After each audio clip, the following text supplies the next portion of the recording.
Welcome back to the Figmentation podcast. Figmentation is a nonprofit who works with traumatized children. We help them find their inner hero by making them the star of their own movie. So today we're going to talk about what it was like making a movie. Yeah. She's a costumer, and I'm a storyteller and a writer, and neither of us had ever made a movie before. And somehow we pulled our first one together. Well, let's be honest. We pulled it together because we had a ton of backup and a ton of volunteers. Huge collaborative effort. Right.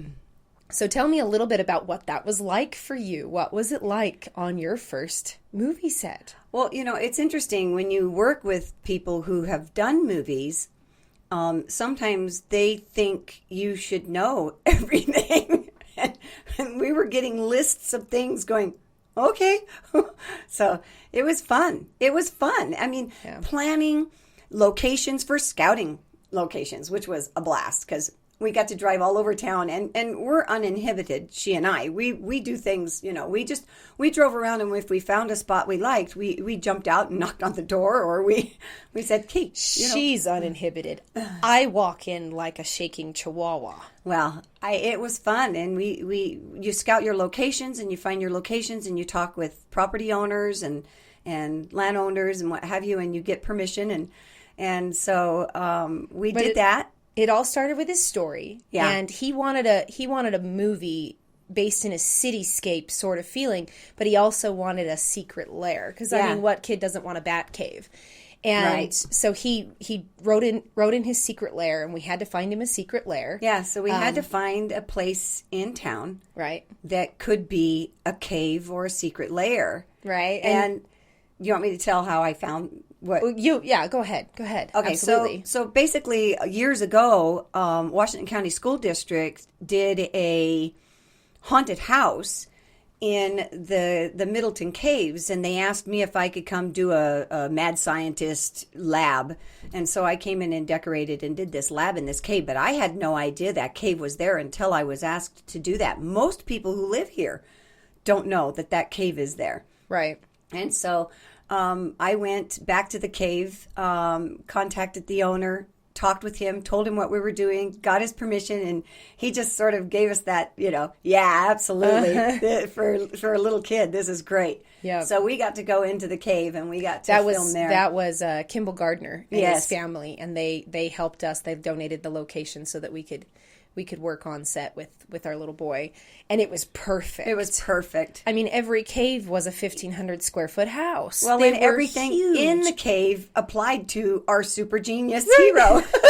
Right, mind you, these are all sandstone, carved out of sandstone or blasted out of sandstone caves, and they're massive. And it was so much fun for our little boy to walk in there the first time because he was expecting it to be some little dark hole in the ground, and it was like, bring on the Hobbit hole. Right, you don't need one with oozy smells. Yeah, it was awesome. I remember where they walked in, it was like, wow, and your voice carries, and it's just the acoustics are great. Right. That was a challenge we weren't expecting. Right. But we'll get to that in a minute. So our very first day on set was actually out at Raven Kane's dojo out in Hurricane. He donated the space, and he was just extremely accommodating to the point where he was bringing all of his fighters on. Right. Well, all of his students. Michael Ryan, helped us do the interview with this superhero. He helped us sit down with the family and do the interviews. He was a photographer and brought all of his gear for us and set it down so that we could film the interview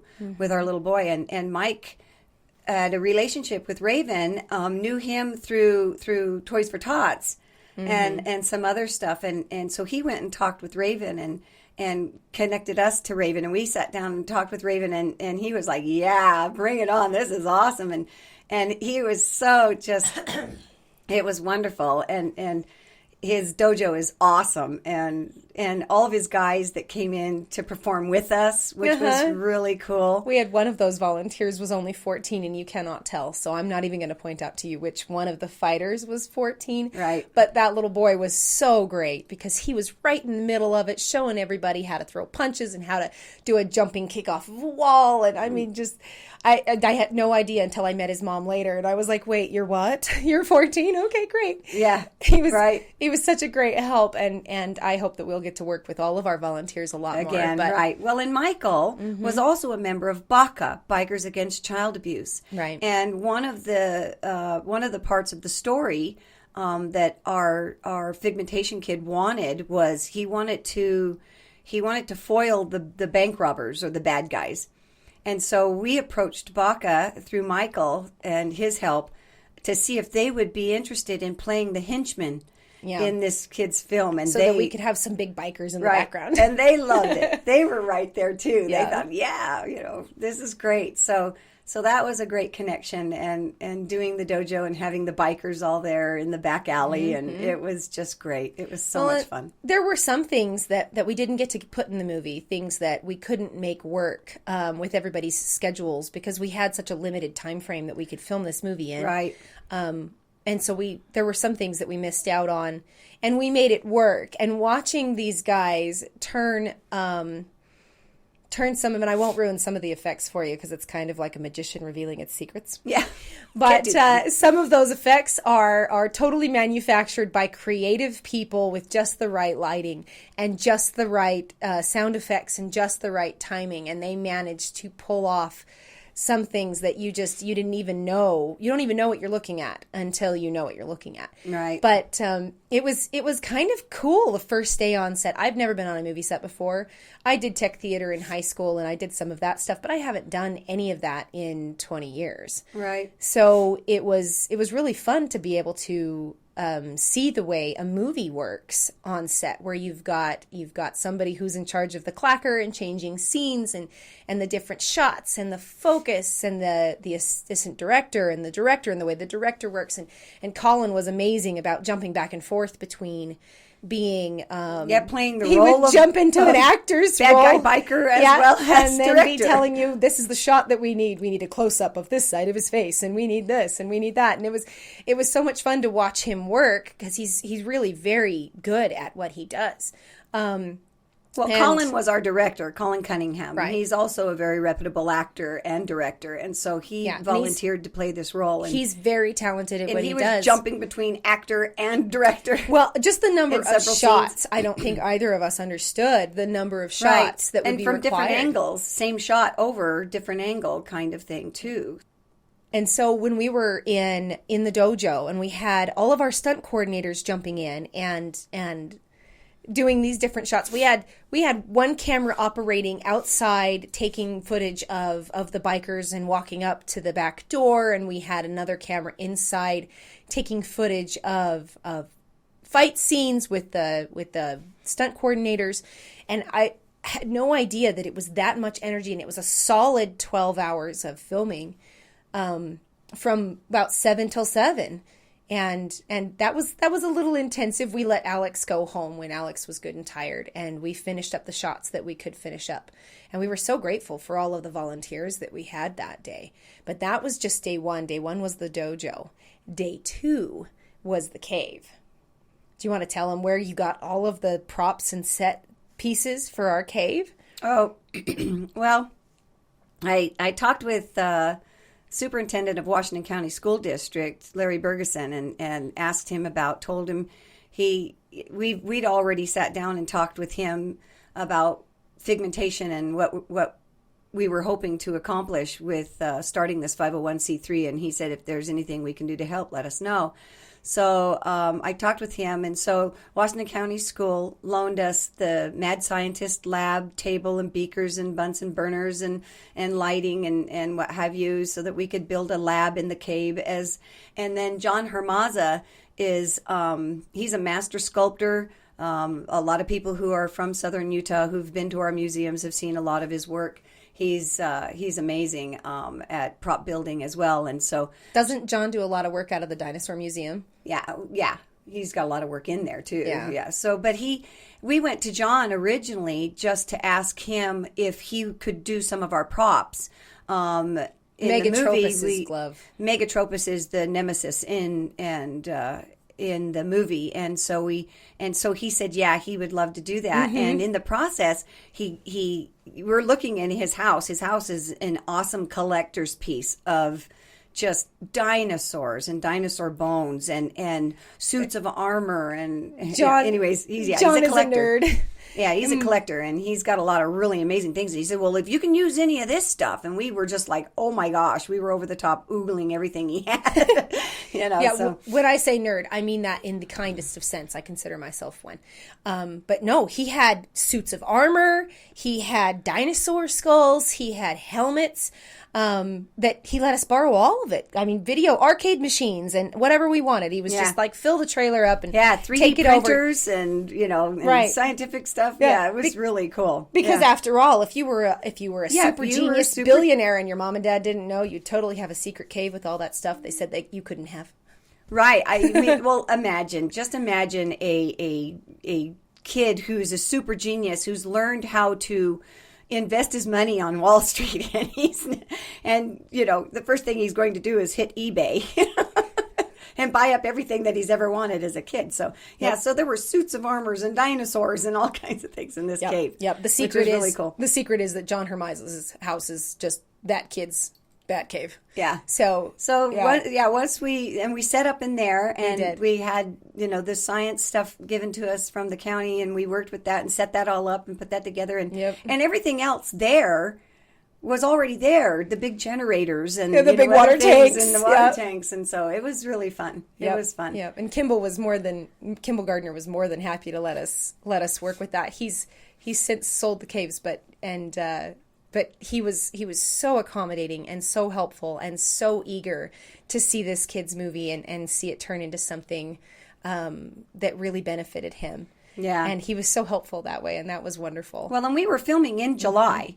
Yes, it was. It was July. So it was 110 outside, but it was 80 in the cave. Nice and cool in the cave. So it was our favorite location to shoot because it was so cool. Yeah. Oh, it was. It was fun. And then the next day, day 3, and this is why one of the reasons we've learned that 4 days is too much. We learned that on day 3, we filmed in front of Southern Utah Behavioral Health Services donated a location for us where we could film the bank robbery scene where Megatropus, the evil supervillain, was robbing the bank. And so we filmed in front of their building, and they were really accommodating with that, really helped us out. And that's when Zion Harley came to our rescue. Right. Oh, we didn't realize how many of our volunteers were not going to be able to make it. We had some tentative we'll be there if we can be there. And we showed up that day, and we were supposed to have bikers in the parking lot. We were a little short-handed. And we didn't have any bikers. We had Michael. Yeah. And we were like, oh, how do we shoot this scene? And so we started, Colin was just throwing out ideas on, well, let's shoot it like this, and let's shoot it like that. And Michael's like, I'll be back. And like true superhero fashion, rides off on his motorcycle and comes back with Bullet and Susie Q and Jake from Zion Harley. And they just volunteered on the spot to be in our kids' movie. Yeah, and that was so much fun. They had so much fun. And Bryce got to jump on the back of the Bryce Fortune is Megatropus, the supervillain.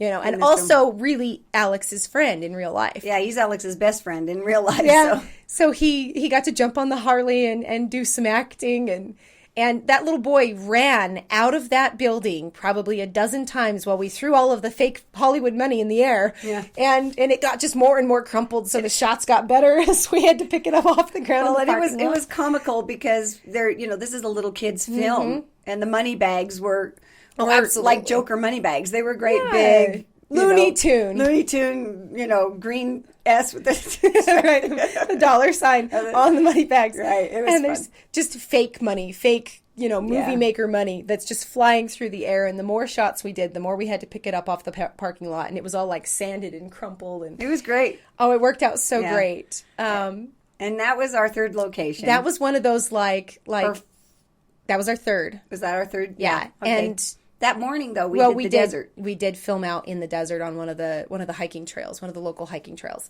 Right. And then we got to film in Dixie High School. They gave us a classroom to film in. And I don't know if you guys have noticed, but I hate being in front of a camera. It makes me self-conscious, and I'm anxious by nature anyway. And so it was hard for me to stand up there. We didn't have an actress that could play the part of the teacher. And Yeah, I we was did. like, I'll do it. I'll do it. I teach my kids all day, every day anyway. I'll do it. And I think we did like 6 takes, and my face is flushed, and I'm hot and nervous, and oh my gosh, I can't do this. And at the same time, I'm like, I've already asked Alex to do how many lines? I have to do this. It's not fair to ask Alex to do it and not do it myself, And so it was not fun for me, but yes, it was. it wasn't. It was. Wasn't. She did a really great job. She's a great That school teacher. doesn't mean it was fun. It was fun. No, it was the experience was great. Yeah. I am super grateful that I got to have the experience. And, but we had a lot of Alex's friends. Right. His mama reached out, and we brought a lot of friends in that got to Right. play classroom. We have one of our Right. stunt guys brought his kids and we did. his nieces and nephews and Yep. had them there. Yep. And my Yeah. 4 kids. Oh, and then we had the scene where Colin asked my 12-year-old, my 11-year-old at the time, to pick his nose as the camera came across. And he was glad to do it. And he was glad to do it. And every time I watch that scene, I'm just like, oh, Colin, why'd you ask my boy to do it? And at the same time, I asked Draven about it, and he's just like, oh, no, I gotcha. Yeah, yeah. He was a pro. Yeah, he was a awesome. pro nose picker.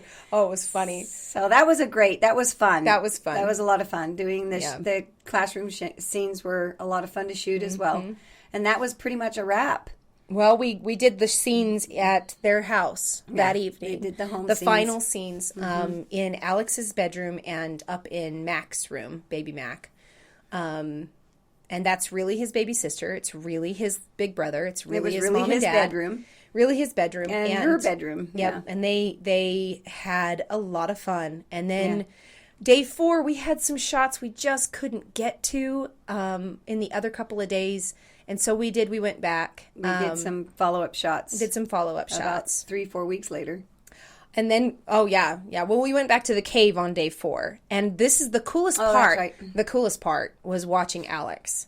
So day 1, we had a live scorpion on scene so that you could see the real scorpion. That was a pet, right? And so we've got this scorpion on scene, and Alex didn't want to be near that scorpion on day 1. If he could see it, he didn't want to be in the same room. But by day 4, Alex was holding the scorpion, supervised, but holding the scorpion. And it's not a dangerous scorpion. It's an emperor? It was a pet store It's a scorpion. forest. Very cool. Yeah, an Asian forest. Glow in the dark Not scorpion. sure what its technical name is, but and he was really cool. I mean, okay, I have to tell you a little bit about the scorpion because he really was fun. I brought him home, and the first night I brought him home, I put him in a little terrarium and I gave him a little water, and he came over to the water and he put his pincers in the water like he was testing it for temperature, and I turned my back for a few minutes. When I looked back, he had the little cap of water was much smaller than he was, but he had crawled up into the water and coiled himself up like a cat does in a little tight spot and had himself in the water. And I noticed he was doing like what cats do. They have these 2 little hands right here, and he was picking the water up and washing his face in the water. I'm like, oh my gosh. So all of a sudden he endeared himself to me because he stopped being a scorpion and became this cute little character. This cute little creature that character. just, it was like, oh my gosh. It was so great. So from that point on, he was like my little buddy. It was cool. Yeah. And we actually would talk to him, and we got to where, because we talked about him the way we talked about him, Alex stopped being afraid of him, because we would talk, in endearing ways about this cute little scorpion, because he was so cute. Yeah, he was. And he was just... He was so mellow. Not scary at all. He was not just threatening in any way. He was just this sweet little thing. And so by the end of the week, Alex was holding that scorpion. And I saw that as Alex learning to face his fears. Yeah, it was great. And there were other things along the way where Alex wasn't sure he could do it. I remember him talking about himself, saying, I can't do it. I'm not smart enough. I'm paraphrasing, just to keep it family friendly and as family friendly as possible. And he was talking about himself really negatively. And I got down and I talked to him and I kind of walked him through it. But by day 4, this little boy is walking around, standing up, holding his head high and saying, I can do it. I got this. Even if it's hard, I got this. It's okay. And he figured it out. Yeah. But then day 5 came, and we got a phone call from Mama, from Callie, Alex's mom. And she says he was bored. He was bored. He wanted to get out of the house. He had just had 4 days that were action-packed adventure. Yeah. Yeah. And loved it, you know. Mm-hmm. Even when it was hard, he persevered. He persevered through. He pushed through, and he accomplished great things. And so, yeah, it was quite the challenge. But challenge accepted. He did it. He did it. Good job. Right? Yeah. Yeah, he did. And on day 5, we get that phone call, and she's like, he's bored. Most of his coping has been playing video games and staying at home, and his mom said that he started making friends again, and he started going out again, and he wanted to really kind of take a direction with his life after that. Yeah. And he wasn't as afraid. Right. Fear. He'd conquered some fears and overcame them in the process. He had. So he'd learned the Superman or the superhero mentality, and he was running with it, and it was awesome. Yeah. So about a month later, we had a couple pickup shots, some final scenes that you'll see in the movie. Alex is right before he shakes Megatropus's hand and says, "You're on the wrong path, my friend." That scene we had to film about a month after we finished shooting because we didn't get to it on the first day. It was a long day. It was a long day, and it was getting to be too much for Alex. So we cut the day for Alex shorter so that he would be. This is all about the experience for the kids. So if it needs to be a positive, if they need to cut the day, then they cut the day. End of story. So he was a different kid that day. He carried himself different. You could tell his whole demeanor had changed. He knew what he needed to do. He knew the cue. He knew the line. And he stepped into the role, and he played his part perfect. Yeah. Yeah. Well, it's because he was becoming it. He was that person in that moment. Like in his story interview, where in the beginning, he was talking about when he hadn't named him yet, so he wasn't calling him Scorpiation, but he says, well, he's a genius, and he invented fuel, and he's going to do this. And then by the end of the interview, it was, I'm going to save the day. I'm going to get good grades. I'm going to go out and save people. I'm going to be the super genius. Right, where he had applied that mentality to himself through the process. And then again, during the movie process, he had applied, you are the superhero. You are the origin story. Of struggle that will now turn into, this is just your backstory, bud. Go out and do something better with it, right? And he took that to heart. He really did. And you can see it in the movie. He really did. He made a life decision. Mm-hmm. Yeah, you know? he grew up. It was a coming of age movie. He built a character moral core, code, and that was it. He did. Yeah, it was great. But and when he stepped in scene, and he says, "You're on the wrong path, my friend." It's moving because we know him and we've watched him grow and change. And when we see that scene in the movie, we all kind of go, "Wow." Yeah, mind you, Alex didn't want to defeat the bad guys. He wanted to save his best friend from going down the wrong path. That was the story that Alex wrote. And so for Alex to come full circle from the moment that he wrote that story to get to play it out, where I'm just going to save you from making the wrong choices so that we can both go on to do great things, was such a piece of who Alex was. And to see him act that out that day and get to do it all in costume and be Alex of Scorpiation, right? Yeah. Was so anchoring for that little boy, I think. Yeah, it was great. And it was so much fun. Yeah. I learned so much about microphones and sound design and editing, and we've had so many volunteers. Jennifer did the cave, when Jennifer brought in all the lighting for the cave, and the cave is awesome, and when you see the cave scenes and the lighting and what have you, it's really fun. It's a lot of fun. And, we learned about backlighting and lighting and behind-the-scene lighting and, and how the lighting goes along with the actual event of what was going on. So much. And sound, and working with Keith and sound, and working with Charlie and editing is There's so Right, music much design involved. and all of that comes in the post. Musical score and The VFX. Yeah. You know, there's and then that special the effects. scene where Alex looks over at the camera and his eyes turn yellow. That's just a kid looking at the camera until you add the VFX, and that makes it the superhero, right? Yeah. And that's part of that experience. So we really enjoyed our first movie set, and we didn't know what we were doing, but we figured it out and we made it work. And we had a lot of support. we and a had lot a of help. lot of help, A lot of people, a lot of really amazing creative minds and people collaborating together and pulling together. It was great. A lot of very talented volunteers. Yeah. A lot of them. And I love these indie guys. I love these short film guys. They're amazing. You know, they know, they just instinctively know. Yeah. You know, it they was do. great. So we the whole community together, the whole community came together and made Alex's movie. And we just got to be a part of it. Mm-hmm. That's the reality. And it was a blast. It was.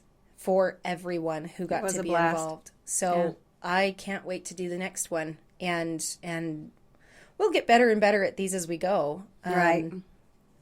And when our studio is finally built, it'll be, by the time we get there, we're going to know exactly what we need to do. I mean, our team guys already know what they need to do. I can still write, she can still make costumes, but we'll know a lot more about the rest of the process as we go, because we're good at figuring it out. Right, and props and stage and set design. I mean, and you know, all of that. Yeah, is a part of the whole process. Like, you have no idea unless you do it, and it's like, wow, we got to do it. Yeah, it was fun. It was fun. It was fun for Alex. It was fun for us. It was fun for everybody that got to participate. And it was the an next one's adventure. gonna be our next adventure. Our next adventure. So, and we're really looking forward to that. We're really excited because there's little kids out there that need this, and we can't wait to give it to them. So, nope. I fill the world with superheroes. Absolutely.